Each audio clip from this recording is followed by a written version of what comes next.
Hola, hoy vamos a ver cómo cambiar el tamaño de iconos y su estilo en el Realme GT7.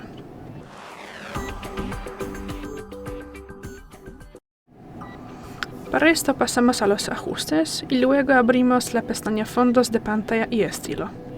Bajamos y pasamos a iconos.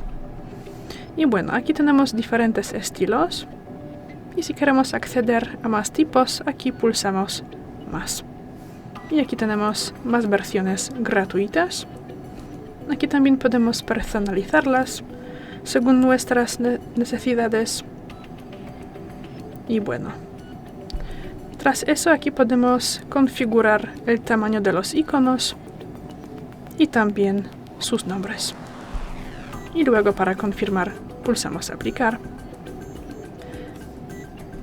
Y ya, es todo. Gracias por ver el vídeo, danos un like y suscríbanos. Hasta luego.